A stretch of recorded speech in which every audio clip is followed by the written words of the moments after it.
How would you describe, in your words, being Uncle Uncle Ruckus Ruckus yourself? is well, first of all, he is not a colored man. He is a white man who suffered from revitiligo. It's the opposite of what that Michael Jackson had. Well, Michael Jackson kept getting whiter and whiter and whiter. I just kept getting blacker and blacker and blacker.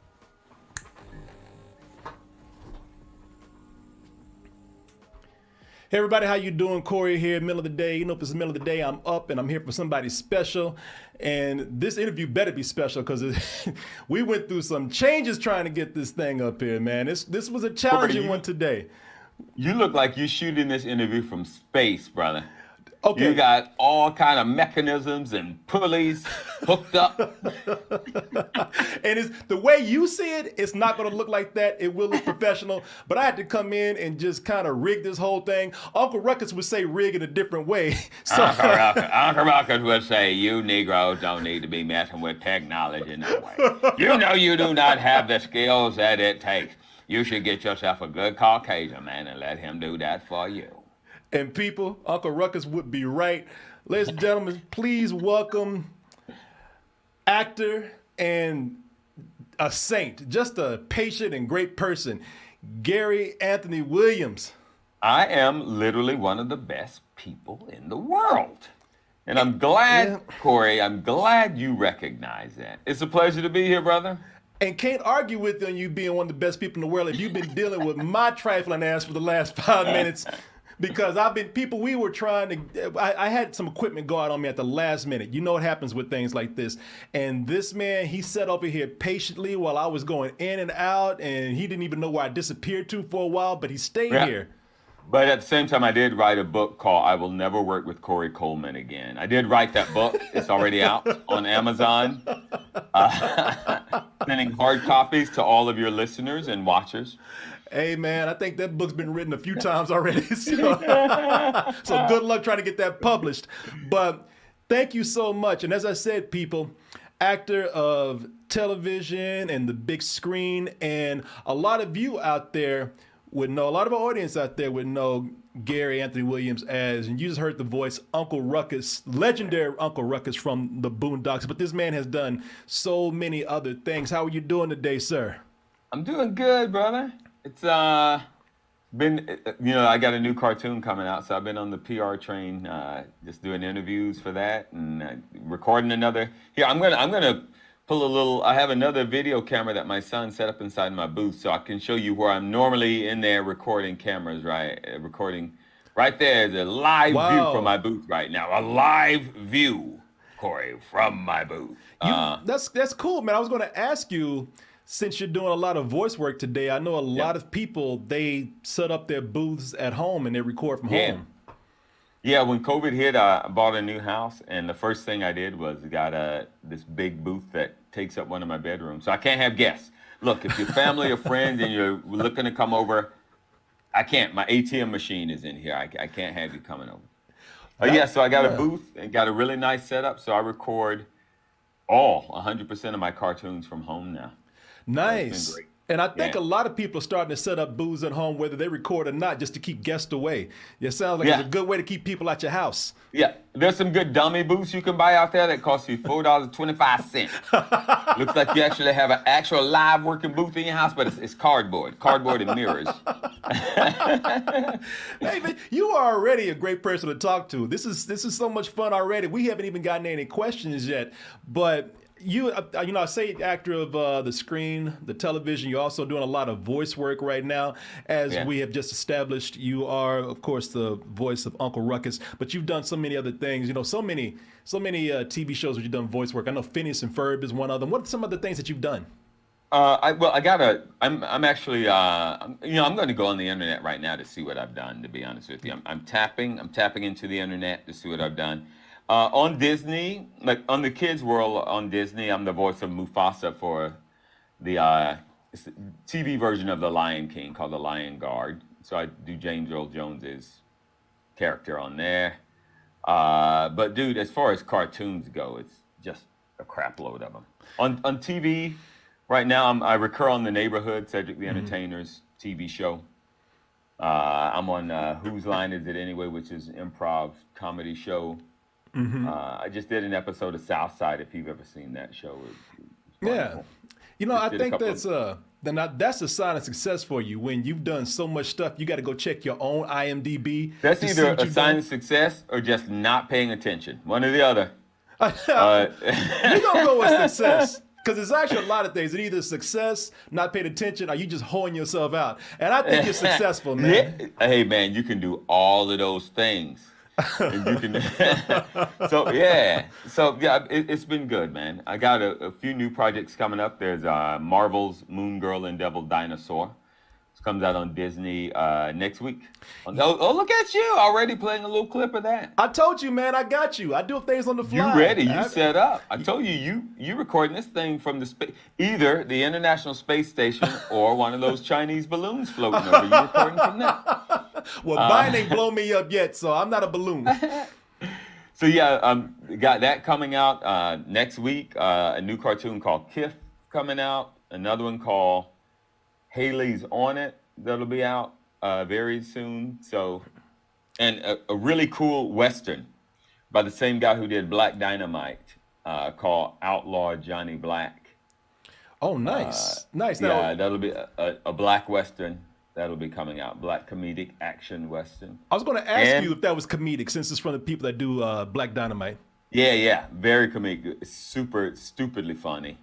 A lot of action, a lot of gun play, because it's the old West, plus a lot of karate and fighting and horse riding and really fun stuff. And on top of that, writing a kid's book right now that should be out at the end of this month, releasing it on Amazon. Nice. So you get to work with Michael Jai White then. Yeah, I didn't do his movie Black Dynamite, but there was a cartoon called Black Dynamite. So I started doing that with him years ago. Mm-hmm. Yeah. And then he brought me on to this movie, which was just stupid fun. It looks like fun, man. I like a Western, first of all, but if you were to describe the humor in this, what kind of humor are we talking about? Are we talking about more Black Dynamite type humor? Are we talking about Blazing Saddles type humor? A little bit of you just literally nailed it. Like, it's kind of a mixture of both of those. Like, it's got some real Western action in there, but definitely kind of a Western movie spoof at the same time. Where can we find that? Where will we be able to see It's not released yet. He's not released it yet. But we definitely finished it. I saw the final product. So I'm not quite sure when he's going to release it. Michael Jai White does a million things all the time. And he's a multi-black belt in so many karate things. I don't question him on when he's releasing stuff.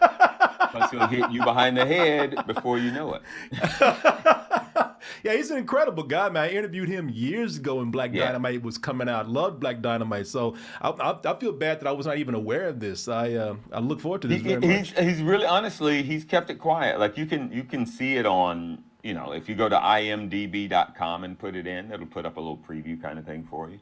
But he's really kept it quiet, I think, until he's ready to release it. But he's just got some comedy greats up in this thing, man. It's really a blast. Yeah, it looks like really, really, really funny. Yeah, I'm looking at this right now. Got your man from Karate Kid, Krause, whatever. Yeah, man. Oh, dude, he's not messing around with the people he's got in there. No, this looks incredible. Yeah, it is. And then it has you in it. So, hey, that's the big selling point right there. And it's got me. He lost a bet, so he had to put me in his movie. That's how it works. Hollywood works on bets. You lose a bet, you got to put the dude in your film. I say he won, man. I say he won having you in there. Let's go through some of the I'm sure all parts of your career highlights, but let's go through some of the things that you've done. And I do want to start out with the character of Uncle Ruckus, because a lot of our audience is very young. A lot of them grew up on the Boondocks, love the Boondocks. And so, with this character. Now, I want to show a clip real quick, because I think that this is... Oh, good. I want to see this. Well, this is not even Uncle Ruckus in animated form. This is Uncle Ruckus in live action form. This is you hanging out with Snoop Dogg. Yeah, okay. Let's talk. Oh, with Snoop, okay. Yeah. That I appreciate, yeah. Me too. He bring a slave ship back, right? He is. He got an underground railroad he built to a studio down there in Atlanta, Georgia. Just running niggas in there. Running them in, make a shitty TV show, and then run them right back out again. Oh, wow. Tyler Perry. That's one brilliant nigga. Talking about Tyler Perry in that clip right Tyler there, Perry. man. Now, Yeah, man. So at one point, the creator of the Boondocks, Aaron Magruder, was doing a live action Uncle Ruckus movie. So we were doing some fundraising for it. So he's like, let's get you a costume as Uncle Ruckus and have you out there. So I went on Snoop's show. Actually, in that same clip, there's a rap battle that I had with Snoop, a freestyle rap battle. And went to the NAACP Image Awards and crashed the NAACP Image Awards, which they did not. Let me tell you something, color folks do not want a good white man like me coming up into their jugaboo ceremonies talking about how it ain't nothing but a bunch of bullshit. So they tried to kick me out at first, man, and then somebody gave me the pass to get in. Then I got in and did the pass, and after that, it was like just on, like all night long, just walking around as Uncle Ruckus, messing with people. It was beautiful. you know, after seeing this clip and knowing that on the Boondocks they had a Tyler Perry episode that from what I understand, Tyler Perry did not like. Was not appreciated. Yeah, not very much appreciated at all. Has that blacklisted you from being on any kind of Tyler Perry project, hence moving forward? Well, first of all, I ain't light-skinned enough to be on one of his projects. You could be a villain if you're dark skinned. I could be a villain. I could be. Then the light-skinned guy comes in and saves the day. No, you know what happened, man? I did a movie called Teenage Mutant Ninja Turtles, and we were both in that movie. That's right. But he never related. Yeah, I played Bebop, this dude who turns into a big warthog. And he played Baxter, who gave me the shot that turned me into this mutant. That's right. He never related that it was the same dude from the Boondocks who was messing Yeah, there with you me. are right there. And you in a room with Tyler Perry, man. Yeah. Is that Tyler Perry that shot you? Yeah, Tyler Perry shot me. Tyler Perry's Gary Anthony Williams is the teenage. He's got to put that title on the top of everything. Tyler Perry's Gary Anthony Williams. Tyler Perry's everything. Tyler Perry. Dude owns an island. One that, man, we were taking a break when we were shooting that movie. And I think it was Thanksgiving, maybe. No, it was 4th of July. Yeah, I was like, so what are you doing? And he goes, I'm going to take the kid down to the island. And then after that, he walks away and one of his assistants goes, he's talking about his own island, right? He has his own plane and his own island. Like, what are you saying? Yeah, Tyler Perry's got Tyler Perry money. I like the way the assistant came up, like you didn't even ask, but just to let you know, just in case you decide to cross this, man. Yeah. Yeah. When you were doing the voice of Uncle Ruckus at the time, Uncle Ruckus. Now, if you don't know Uncle Ruckus, people, how would you describe, in your words, being Uncle Ruckus yourself? Uncle Ruckus is first of all, he is not a colored man. He is a white man who suffered from revitiligo. It's the opposite of what that damn Michael Jackson had. When Michael Jackson kept getting whiter and whiter and whiter, I just kept getting blacker and blacker until I looked like a Negro. But in reality, Uncle Ruckus is a self-loathing black dude, hates black people with a passion, claims he is not black. That's who he is, man. He is a hater of the highest form. So how did you get the gig of being the most racist character, one of the most racist characters? I hate black people. I hate black people. No, of course.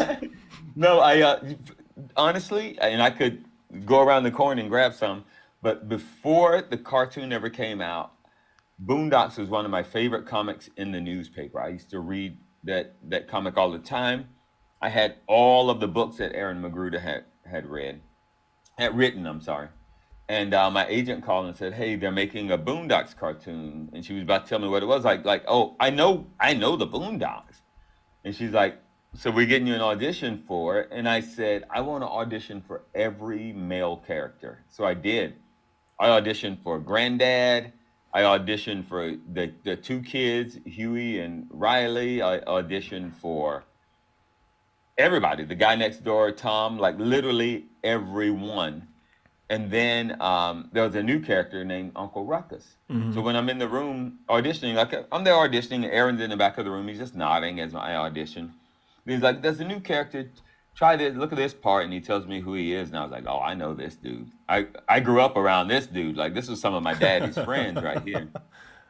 So I started doing that voice in the room, and then I saw Aaron like perk up, and I literally left that room going, "I got that part." And like that's rare. But I knew it because I knew it was a different. That's what a different voice. You ain't hearing this in no cartoon, nowhere. And it was legitimate because it's like it was somebody I understood. I grew up around. And Aaron loves. Go ahead. Aaron loves improvisation. He likes improv, so I improv'd in the audition. Then when I got the job, the script said, in this part, Uncle Ruckus sings a song called "Don't Trust Them New Niggers Over There." And I said, "Oh, where's the song?" We were reading it. We had a reading at Fox. And he said, it hadn't been written yet. He's like, "You can just skip that part if you just want to make something up in the room." So I made up this song called in the room, improvise it. "Don't Trust Them New Niggers Over There." I made up the lyrics to it. Wow. And then when it came time to record the episode, I was like, "Where are the lyrics?" They said, "Oh, we just took your old lyrics that you made up in the room, and we're just gonna sing that." And that's what they did. Then they had a musician come in and orchestrate behind the lyrics I had created. So he let me improvise a lot on that show. That's really cool because that's one of the things that people remember from that show. That song that Uncle Ruckus sings. Yeah. And let me tell you something. You said you auditioned. You would have auditioned for any of these characters. Apparently, you were heavily respected on the set, and a lot of people said that you could have voiced any of those characters. I was going to play this clip, but I got this clip right now where everybody just pretty much kissing your ass talking about... They don't. Again, they owed me money. Oh, is that what you paid them to say all this? Okay. No, they owed me. Oh, they owed you. All right. Well, they must owe you a lot then because they were praising you, man. Is the most talented of all of us. He could play all the characters. I mean, he really can. That's one of the funniest men I know. He's just a genius. Wow, all the characters, genius, man. Well, how much you pay these people? Again, they owed me. I know secrets on them. Okay. Regina King, I could run out of town at any time. Cedric Yarbrough, I could own his home right now if I so chose, and his mother's home. But as long as you keep saying positive stuff out there. No, dude, that whole cast is ridiculously talented. I mean, the fact that Regina King does both of those boys' voices, and she doesn't do like, okay, I'm going to record all of Huey now, then later let's go back and record all of Riley. It's like back to back, them having arguments with each other. She's doing that. She was brilliant in that role, man. Brilliant. What happened with the reboot that was going to be on HBO? I think I can fully talk now. I think, for a while we kind of had a little gag order where we were supposed to shut your holes, but I think we can talk about it.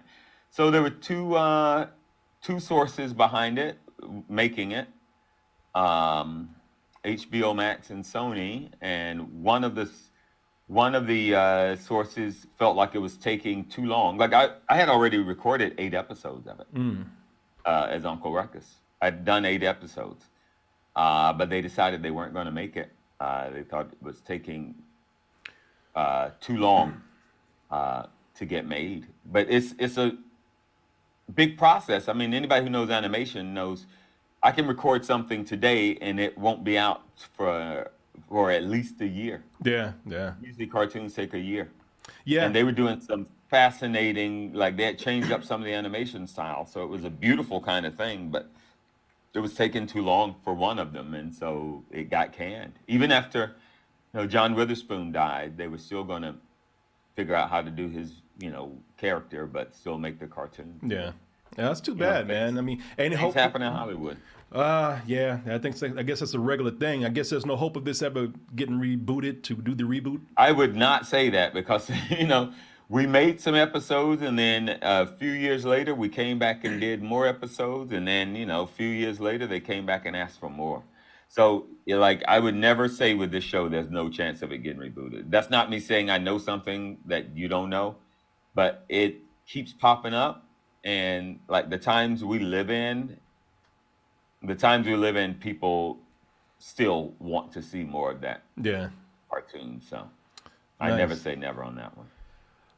Well, moving on to a different project, one that's coming up next week, I believe, and you already mentioned it. And this is a Marvel project, Moon Girl and Devil Dinosaur, that we see Yeah. right here. You play the voice of Pops Pops. Yeah, that Lafayette. guy right there. Yeah. Yeah, I play her granddad. So it's basically about the Lower East Side, New York, and this family who lives there. And my granddaughter, Lunella, is this little black 13-year-old, super smart, one of the smartest people in the Marvel universe, genius, who accidentally releases this big dinosaur into Lower East Side, New York, who becomes her buddy, and she is a crime fighter.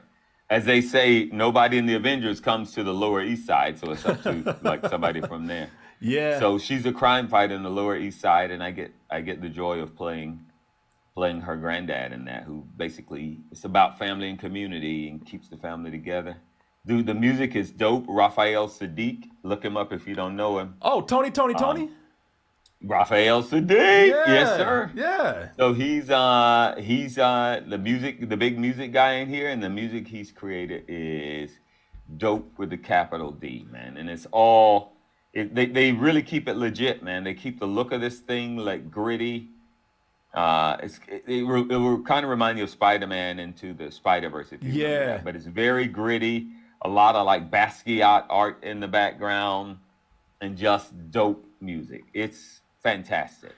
So Man, I've been I out can't wait to see this. hustling, I'm gonna yeah. actually review this, man. I wasn't, I heard about it. I don't know anything too much about the character, but after seeing the style and after hearing what you're saying about the music and everything, I'm really excited Yeah. about this now, man. And it's it's truly multicultural, man. Like Diamond is a girl named Diamond who plays the lead of it. She's fantastic voice actress. Libe plays her best buddy, Libe Barrera, and she's Latino and she's Jewish. That little girl right there. Yeah. Nice. Nobody's quicker, by the way, on the stuff you're doing than you are, man. So this little she's this little Latina Jewish chick is her sidekick, and then the family is black, and it's set in this multicultural little part of the Lower East Side, and it's fantastic. Like the entire writers' room right now are all female. So like when they say they're representing, they really are representing everybody in this show. It's great. It's like nothing you will have seen or heard before. The animation style. You've definitely sold me on it, man. And how racist is Grandpa? No, that's the sad part. He's not racist at all. I don't know how come he ain't racist. On them roller skates, he just gonna use them roller skates to do drive-by. Just roll by. Look at him. You like, I don't even say anything, man. I just sit back to see what you're gonna say next because you're so quick, man. And I imagine that a lot of this comes from your background in improvisation. You were part of one of the biggest improvisational troupes in Atlanta at one time, right? I was, yeah. I grew up with a group called Laughing Matters. I mean, not grew up, but I used to go watch them all the time, dude. I was just fascinated by their improv comedy. And one day, a buddy of mine, Vince Tortorici, I used to do Shakespeare with him in Atlanta, man. And he's like, hey, they need a player in this group tonight. And I'd never done improv in my life. Mm-hmm. And I met these guys like literally on the street before the show, and they trusted this guy enough.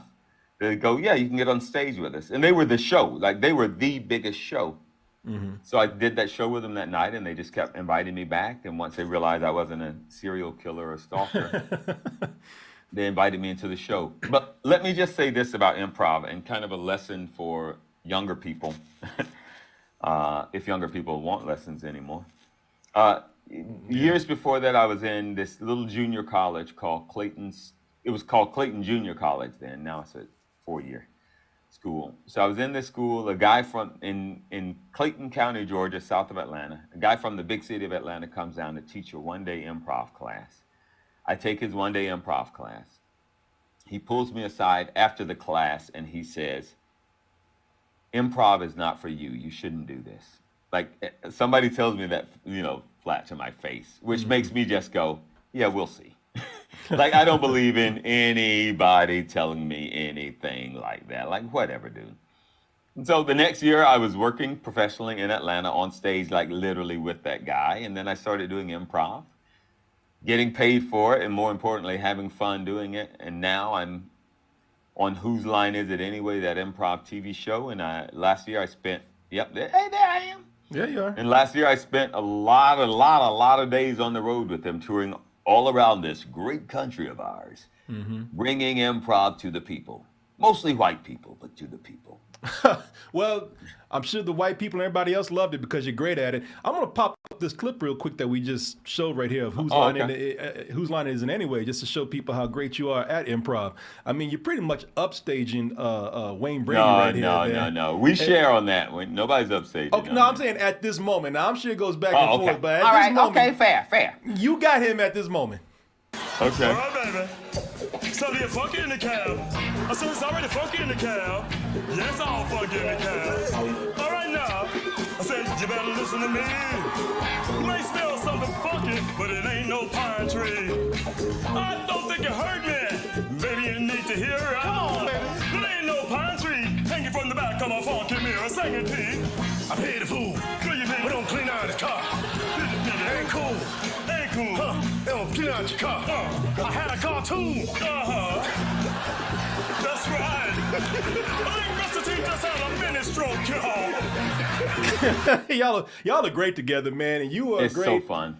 I can see you having fun. Both of y'all, man. Everybody's having fun. I gotta ask you, were you always that fast thinking and quick witted? Were you the guy who was always the life of the party because you just knew what to say at all the right times? I wouldn't say life of the party. As I was describing to my son the other day, my son is a computer guy, and so like very dry sense of humor, and he will crack a joke and people have no idea that he's screwing with them. And I used to tell him all the time. People used to look at me like one of those dogs trying to.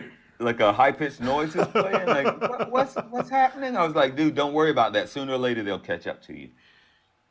So I've always been a jokester, I guess, but my whole family has been, man. I'm maybe the least funny person in my family. I'm just the only one who moved out to LA to make a living doing it, But yeah, I've always made stuff up or always rhymed. Like rhymes just come to me. Poetry, rhyme, rap, hip hop, like that stuff has always been just very natural. Yeah, I'm seeing how that is when you're talking about how you wrote the song for Uncle Ruckus, those new niggas over there, and then you thinking of stuff on the fly right here. I mean, that's incredible, man. That's. No, but man, everybody's got something they can do. That just happens to be the thing that I can do. You know what I mean? Yeah. Like there's plenty of I cannot do half of what my son can do or half of what my girlfriend can do, but I can do the thing I can do that I happen to love. But yeah, it's a blast, man. So if there was a freestyle battle going on, you'd do all right. Let me tell you what, and this goes out to Drake right now. And you think I'm joking. I would freestyle Drake under a table. Okay? Drake, do you hear me? Drake is on, man. It's out there now. Yeah, and this is not a joke. There's a couple of people I couldn't beat. A couple? But most of these people? Hey, listen, he ain't joking. I'm pretty proud to say if it pops off from here, it happened here. I would love to say that this is the launch pad of the Drake versus Gary freestyle battle. Korey, you let Drake know. I don't want him coming in with none of this new freestyle battle stuff where he's saying, we got these pre-written verses. We're going to, no. We ain't doing nothing pre-written. Yeah. This is all off the dome, Drake. Well, after if you don't know where I'm at, call Korey Coleman. Everybody has his phone number. There you go. Drake, call me, man. We've been talking anyway. Hey, listen, you look great, man. And I hope this isn't a sensitive topic right here, but you went from 365 pounds at one time to what are you now?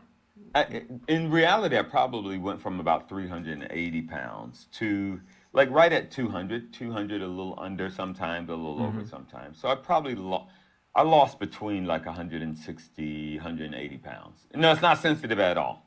I was married at the time, and my ex, they thought she had celiac disease, so she went off of wheat. So I was like, I'll just go off it with you, just so it's easier in the house. There's not a lot of bread and stuff around. And then I went off of it, and I stopped doing bread and pasta, and then like suddenly I had energy in the middle of the day, and then after that the weight just started coming off. But then I went off of most carbs. I still do some stuff, but no bread really, no rice, no pasta. I'll do sweet potatoes, but not white potatoes. And I never add sugar to anything. And that was it. And no, I didn't do any surgery. And by the way, if anybody out there is obese, don't think I'm saying there's any shame in a surgery. Like, weight loss for many people is ridiculously hard. I was heavy all my life. And it just happened that I found my enemy, which was white stuff. So I went on this diet that I created myself called White is Evil. And I just stopped eating that stuff, man. And then the weight just came off. Well, Uncle Ruckus would hate it to hear you say that, man. He don't like that. Oh, yeah. White is I evil. know, white is not evil. White is not evil. White is as good as you can possibly get. Look at all the beautiful things in the world that are white. Snow is white. And what would you be without snow? You would be nowhere. Everything beautiful is white. Hey, listen. Including Jesus. Man, you know what? I don't even want to do the interview. I just want to sit up here and just listen to you, man. If I didn't have to ask questions, I would not. I would just sit up here and just listen to you like I'm listening to a comedy podcast. Nobody needs to hear too much of Uncle Ruckus, man. I'm talking about you. Not even doing Uncle break. Ruckus, just you doing anything. You again, you're very fast, man. Yeah. All right. You know what? I have maybe the weight loss was not a sensitive subject here, but this might be.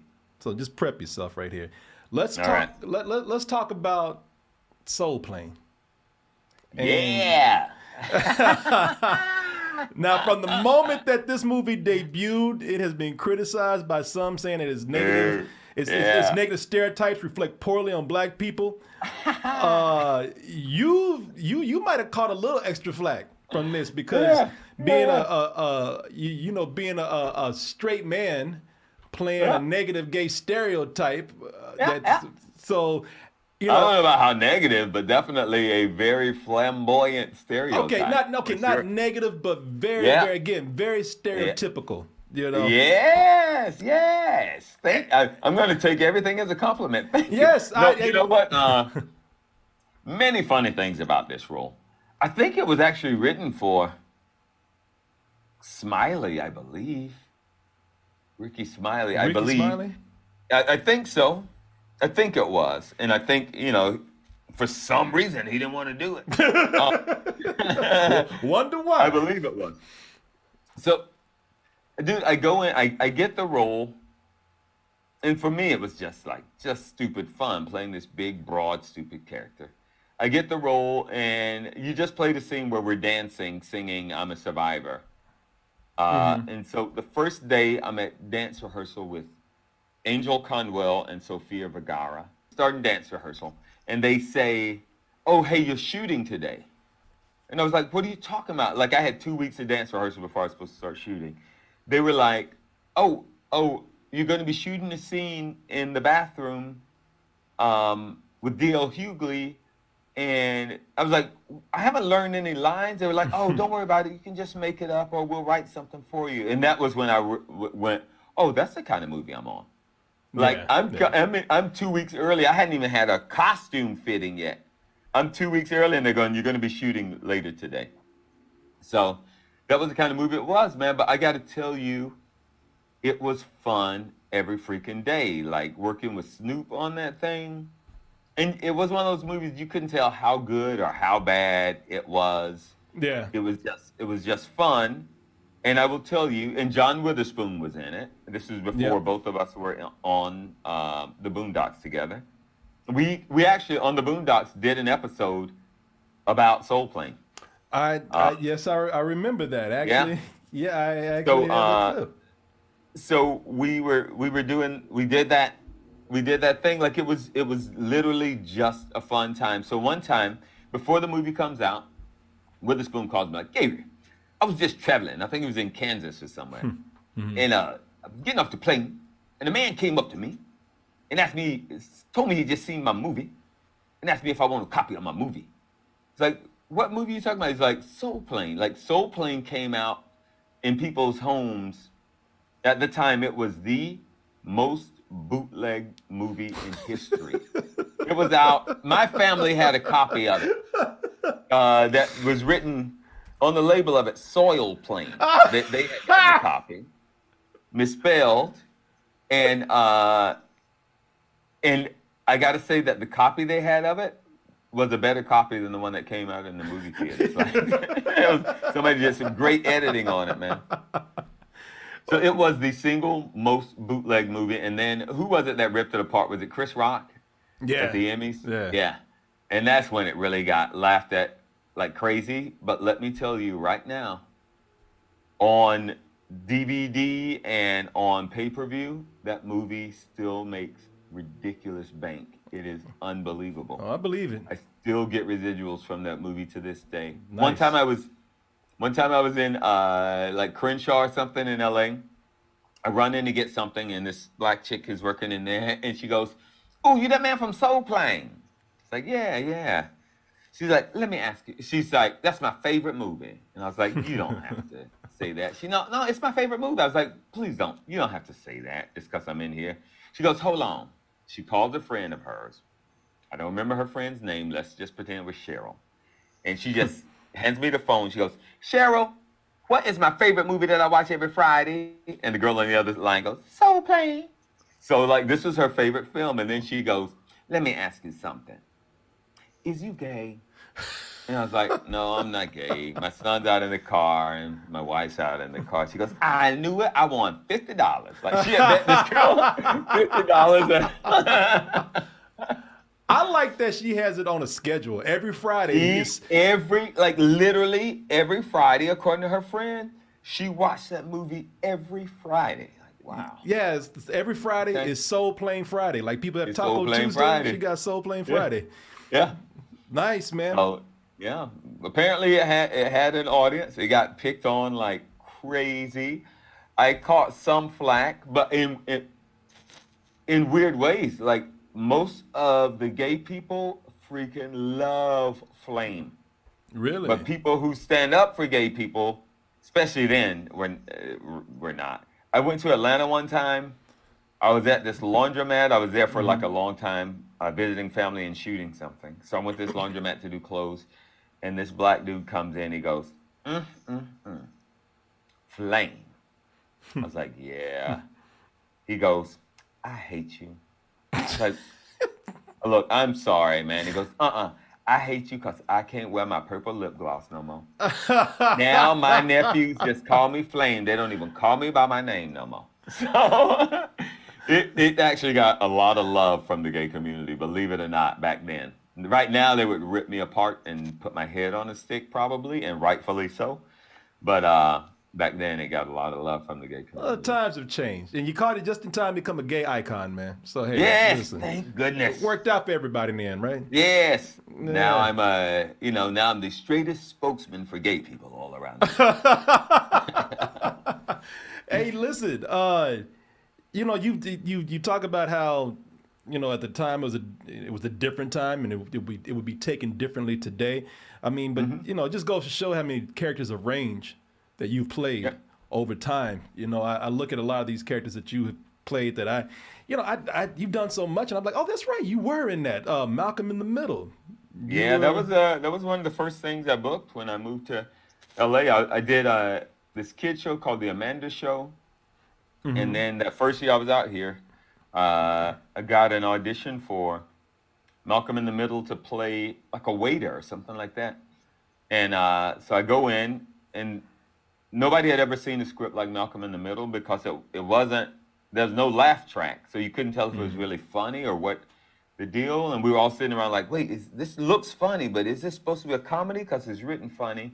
So I auditioned for this waiter, and then they were like, my agents called us like, "Hey, they didn't give you that job, but there's a kid they're bringing on the show, and they need a dad for them, so they think they're going to want you for that." So I went back and auditioned for the dad. Yeah. Got that role, and then through that, I became Bryan Cranston on the show, his best buddy on the show. Yeah. Yeah. And what they did on that show, dude, was brilliant. So Bryan Cranston, this white family, I become his best buddy. And then all of his buddies on there after that were friends of mine. So all of his friends were all black guys. So we would all sit around, playing poker with each other and whatever else. But it was great. They made all his buddies black on that show. He didn't have any white male friends. It's all black. I'm trying to remember. Was that a thing, a running joke on it, that all his friends were black? They only mentioned it once because his mother or mother-in-law was a horrible racist on the show. And she hated us, except for one guy who was light-skinned who goes, "You could pass." But the rest of us, so there's this one episode where we all try to break her down, try to scare her, as black men try to scare her off, But that was the only time they ever even brought up race. In fact, they faked it out one time where I'm having a fight with Bryan Cranston's character, and it looks like he's about to say, "I know, you don't want me playing with your friends. I know why you don't want me there with your friends. You don't want me there with your friends because I'm the only one who's not a professional. You're all dentists and lawyers and doctors, and I'm not." But it looked like it was about to be a racist thing. Yeah. It was one of those things don't address it. Just let him have black buddies, and that's it. That's cool, man. I mean, and of course, this is Bryan Cranston at the time before he was Bryan Cranston, before he was Walter White, Yeah. And still one of the coolest. I can tell you two things that Bryan Cranston has done that are just beyond, man. One was a buddy of mine who I won't name married this supermodel from some other country. They had a baby. The girl stole the baby and took it back to her country. My buddy calls me and goes, "You know Bryan Cranston?" I'm like, "Yeah, of course." He's like, "He works with this group that helps dad get their children back." And I was like, "What? He does?" Like, "Yeah." So so I got him in touch with Bryan, and they got the child back. Wow. He helped this guy get his kid back who had been taken to a different country. And the other one was this girl I know, her dad's name is Scott Parkin. She's this amazing young artist, younger at the time, and she had drawn this picture of Walter White. And I just sent it to Bryan, "Dude, look at this amazing picture this young girl did of you." And he's like, "What's her name? What's her Instagram?" And he blew her spot up in the best way.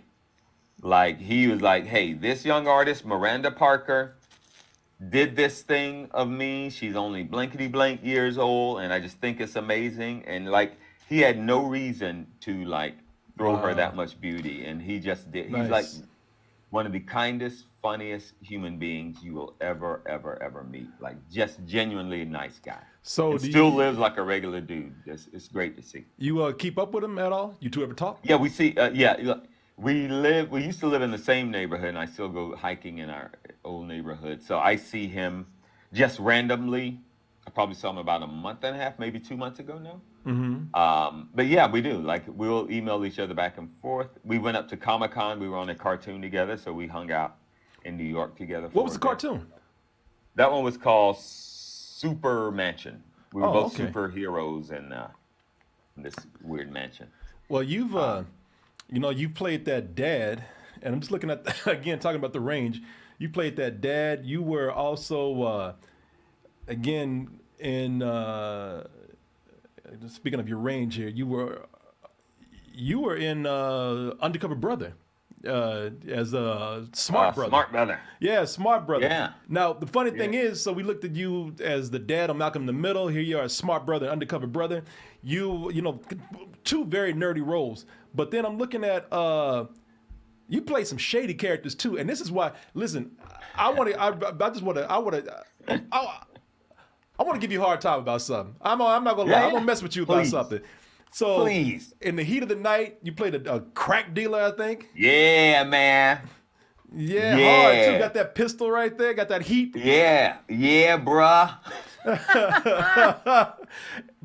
But I played when I lived in Atlanta. I played a lot of it's that typical black thing. drug dealers. I play one dude who was not only going to rape Marky Post, but I was going to rape her child. I was just that bad, man. Wow. In the end, I didn't have the heart, so I just beat her car up with a baseball bat. But it was always that kind of, oh, what white person am I chasing this week? It was always like playing these bad characters. And then even when I moved to LA, like, I think it was a show called Beyond Belief. I was just this badass That's dude. the one. That, man, I got to mess with you about that. Listen, let me show people this clip right here. That dumb clip. This is just stupid, all right? Look at this. Dumb. Come on, man. I gotta get home. You want this ball? Yeah. You want that ball, huh? Maybe I'll sell it to you. How much you got? Come on, man. I really gotta get home. Now, why don't you just empty out your pockets? And we'll see how much this ball is worth to you. Don't make me ask twice. Or I'll tell you what, while you thinking about it, why don't we see if I can't catch that ball with my knife? Yeah. What you say? Come on, bring it on, man. Bring it on. So what up? We got some kind of problem over here? No. And then you became a bitch. Then I became, real quick. Then I ran, I put my knife away and ran away. Now I gotta ask you, what is your grown ass doing on the playground messing with these kids? Hey, let me ask you a question. How about if I catch that ball with my knife? Hey man, I Dumb. gotta get home, man. Dumb. Dumb. I love this clip, but this clip cracks me up, man. It's dumb. So this is Beyond Belief. What, the fact or fiction? Is that the Yeah. Yeah. It turns out that story was a true story. What's fact? Yes. See that big dude who shows up there? He was a basketball player. They called him 7-footer. And according to the real story, the kid was like, the next day was like, hey man, thanks for saving me yesterday from those two dudes. And 7-footer was like, yesterday? I wasn't here yesterday. Wait a minute, he's dead? That's a ghost? He was just not there. It was like, what do you mean? He's like, I promise you, I was nowhere near this place yesterday. But he was like his guardian angel kind of dude, apparently. That ain't no fact, man. That's a lie. I ain't buying that one bit. How about I catch your microphone? I'm sorry. With this knife? You're right, man. You're right. With- I believe, man. I gotta go Dude, home. that was, first of all, it helped me pay some bills, but dumb. So dumb. And usually those bad characters are in fact, right now I have to do this. So I do this improv show that everybody needs to see. It's called The Black Version. It's an all-black improv comedy troupe. The audience gives us a typically white movie, and then we improvise the black version of that movie. But it is that, because it's based on that fact of all of the dumb characters that black people have been playing and had to play. You know, it's better now, but like all of those, you know, stupid characters, but now we just make every movie black. So You make every character that character there. no, because you know you be a black scientist. There's black scientists out in this world. Oh, okay. So there's a smart brother in there somewhere too. There can always be, but because the audience chooses which movie we're doing. The audience chooses the name of the movies. They rename all the characters. A lot of music in it. So it's the black version, which is theblackversion.com. But we do it here in LA, but we're about to go to New York and do a bunch of shows Nice. in March. Yeah. Nice. In February. Sorry, in February. Okay. What February? What? I'll look it up, but it's the end of February. I'm going to look it up right now on my fancy. You can tell people how to go see that. Hey, Yeah. that was gonna be my last question. Actually, you might have just answered because I was gonna say, you know, how have the roles you've taken and been offered differed over the years? I mean, you've come a long way from, you know, grown ass man on the playground with a knife threatening kids. Yeah. You know. No, I still do that in my spare time. Oh, by the way, we're going to be up there somewhere around February 23rd, 24th, 25th, somewhere Okay. around there Nice. at the Midnight Theater. So if you go to the Black Version version.com, you can see it. But how roles changed, man, it. First of all, I actually love variety. I like being able to play different things. I mean, I've played lawyers, I've done a few doctor things. I've done like, sneaky, not cool people. On Boston Legal, I was a guy who was a lawyer, a straight dude, but when he was nervous, he came to work as a woman. I saw that. I mean, I saw that picture. Did you have on like a red kind of wig or something? Yeah, that was one of them. Yeah. When I first got the job, though, it was weird. It was like the guy just hired me. The guy who created the show, David E. Kelly, just hired me. I was like, "What did he see me on?" They're like, "We don't know, but he's offering you this role." It was just for one episode, but he liked writing for the character so much he made me a series regular on the show because it was a fun character. I came into the office. I wanted to sue my boss because he wouldn't give me maternity leave so I could go have my baby dressed as a woman. They were like, "Wait, you're a dude, right?" So people thought he was gay at first, but then I started dating one of the girls on the show. Like, no, he's straight. He just has this weird thing where he gets nervous and he dresses like a woman.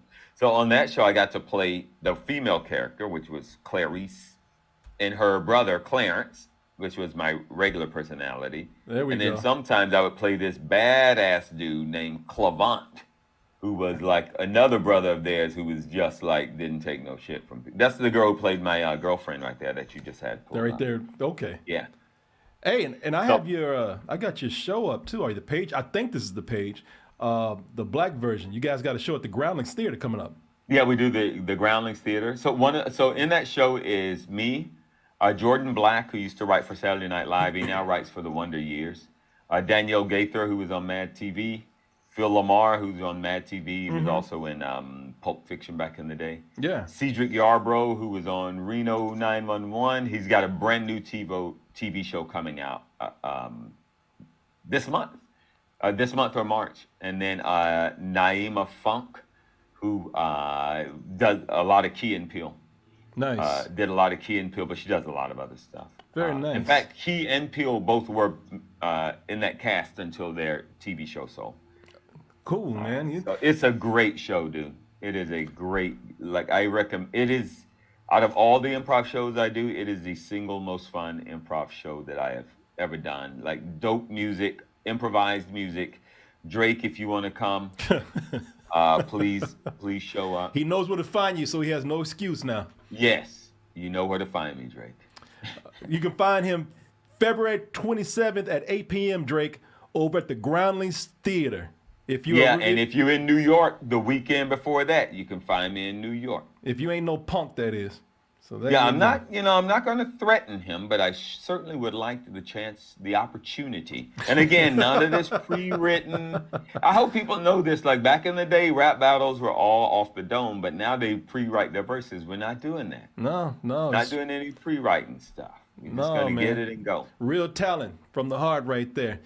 Hey, you are a busy person, man. I don't even know how you had time to do this interview, but I do thank you for taking the time to do it, especially since it took me so damn long to get this together. Thank you again for your patience. It was embarrassing how long that took you. No, I was appropriately embarrassed, man. So yeah, I deserve that, and thank God that this interview went so well. The embarrassment was worth it. Thank you so much.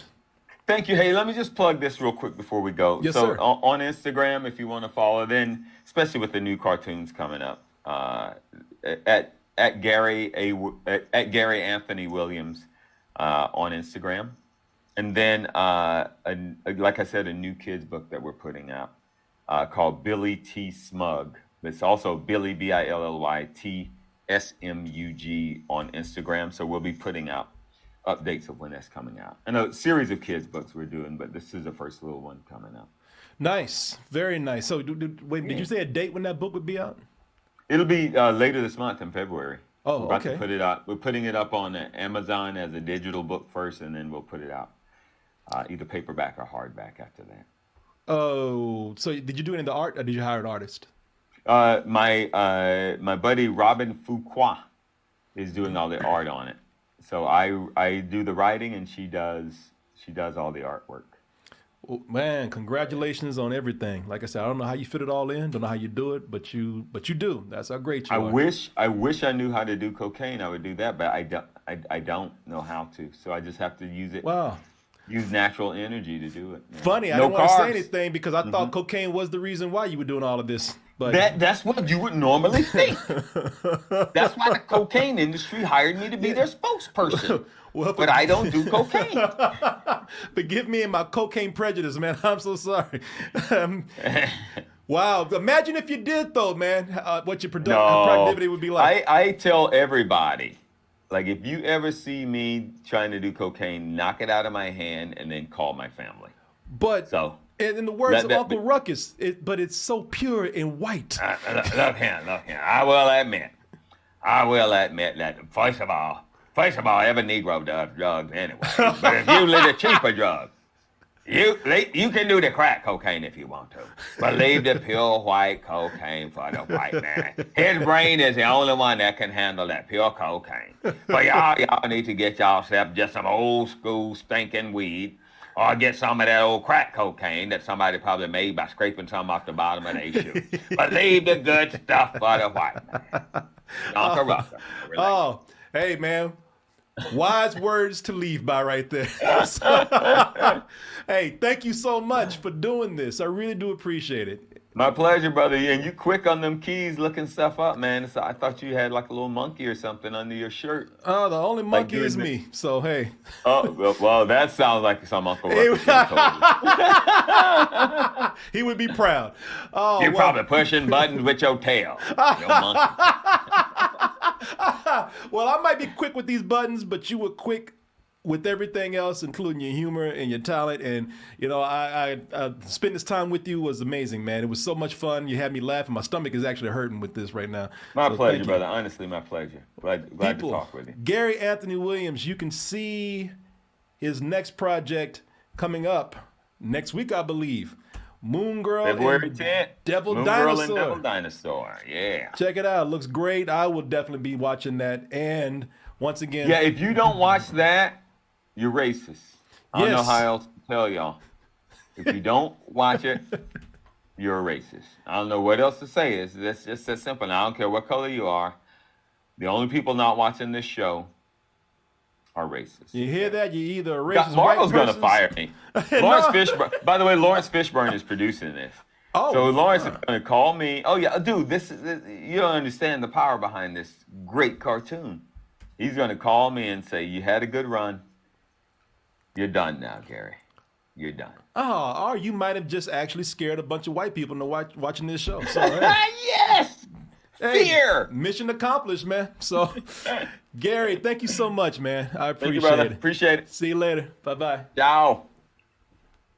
And there he goes. Bye. There he goes. Oh, and there he goes, y'all. Oh, thank you. Thank you, Gary Anthony Williams, for that wonderful interview. Very funny guy, as you can see in here. I want to tell you that. And again, Moon Girl and Devil Dinosaur. Devil Dinosaur. It's coming out very soon. Hey, for some of you watching this, it might already be out. And also check out Gary's other work. He has a long, long history of great works that he's done, man. He's a lot of stuff in movies and television. Go check out his stuff.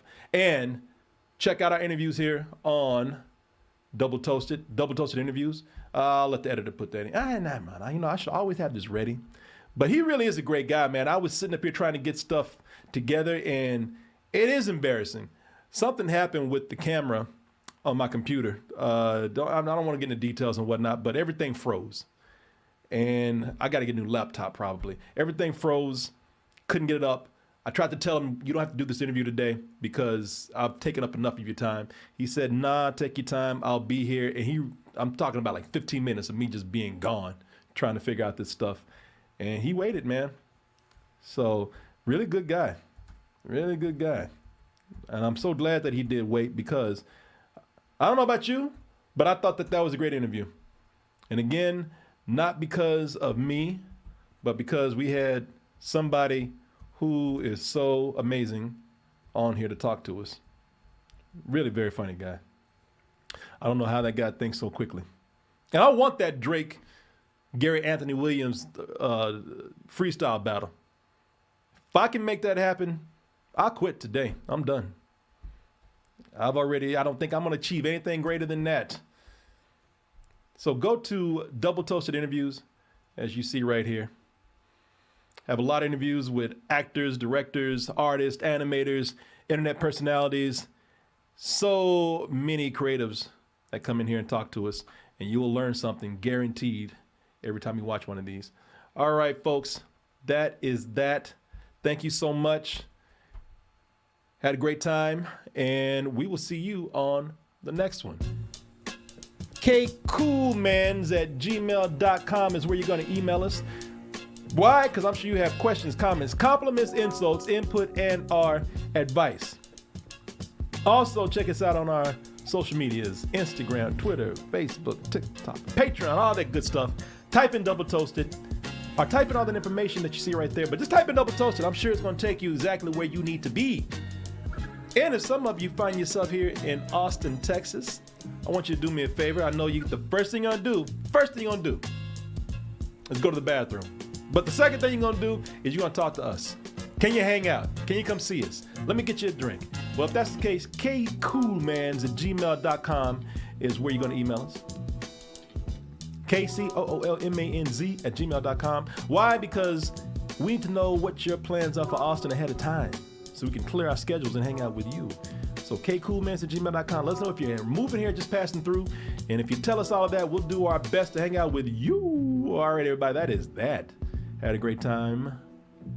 And we'll see you on the next one. Good night, good morning, good afternoon, good evening, whenever you are listening to or watching this. Goodbye, and you know what to do. That's right. Stay toasty.